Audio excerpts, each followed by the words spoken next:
Comment arriver à manifester l'amour et la bonté à quelqu'un ou des personnes qui nous font mal, qui nous font souffrir? Et la solution, c'est vraiment...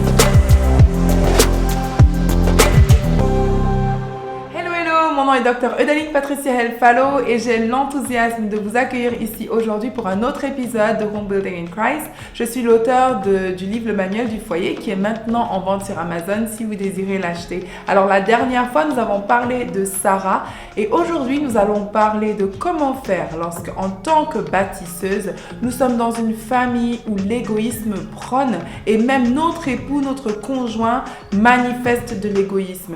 À dans quelques instants pour la suite.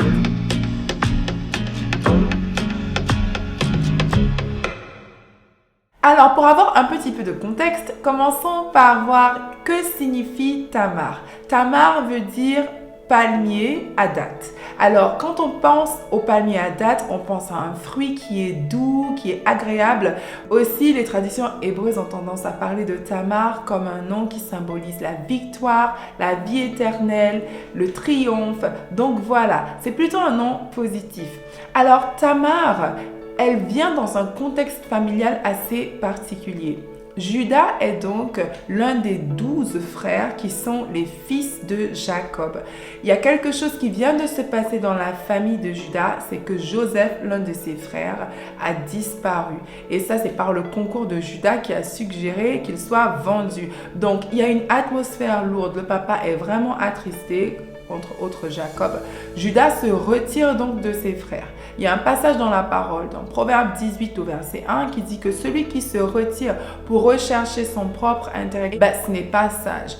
Et alors, Judas se retire et il se met à traîner avec un homme du nom de Hira, qui est d'Adulam. Et pendant qu'il traîne avec cet homme-là, il rencontre donc Shua, qui est une Cananéenne, et il décide de l'épouser. Sauf qu'on va voir que du fruit de ce retrait qui symbolise un peu l'égoïsme ici, il n'y a pas de très belles choses qui en sortiront.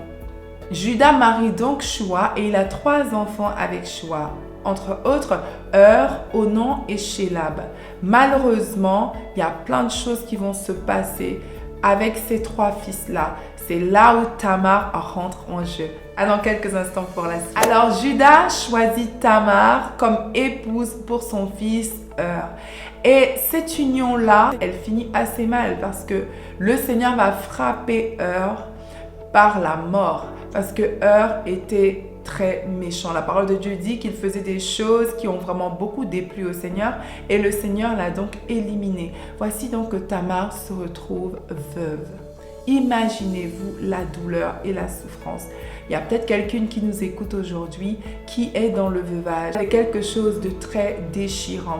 Alors la tradition juive, je dis bien tradition juive, je ne dis pas forcément loi divine. Les cultures juives voulaient que lorsqu'un homme décédait sans laisser d'enfant, sa femme se marierait donc avec un de ses frères pour que cet homme-là puisse avoir une descendance. Alors Tamar est donnée à Onan. Sauf que Onan, une fois qu'il épouse Tamar, il décide de ne pas donner sa semence à Tamar pour que son frère ait une progéniture au travers de lui. Le Seigneur a jugé que cet acte-là était un acte tellement méchant que lui aussi, il a été éliminé par le Seigneur. C'est l'égoïsme qui est manifesté à travers cet acte qui est vraiment condamné ici. Pour dire en fait que Dieu est le péché et l'égoïsme est un péché aux yeux de Dieu.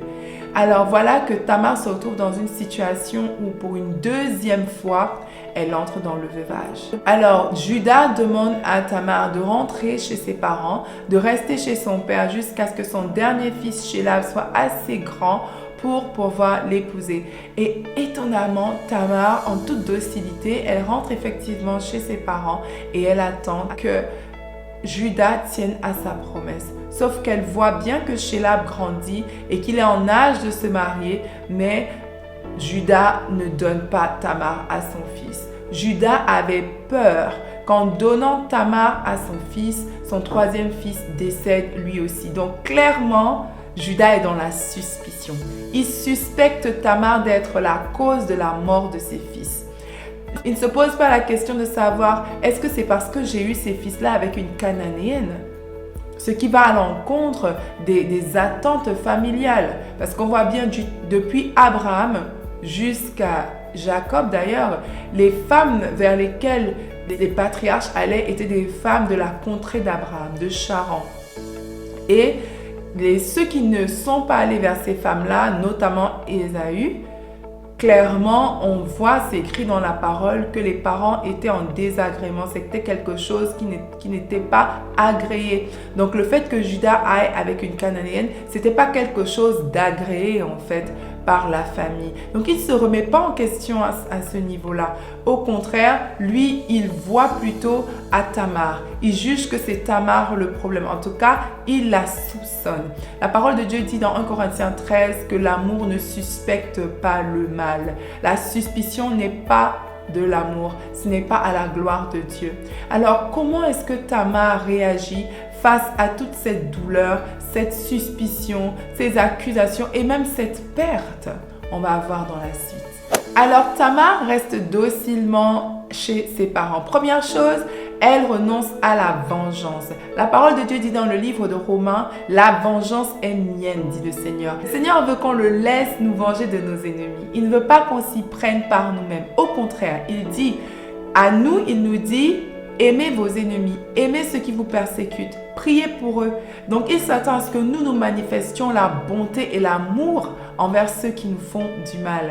Et on voit que Tamar, elle ne se venge pas. Il n'y a aucun verset dans le passage qui montre de la vengeance venant de Tamar. On voit une femme qui attend, qui est dans la docilité.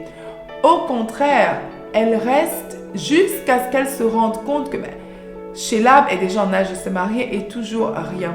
Donc Tamar refuse la vengeance. Je voudrais parler à une sœur aujourd'hui.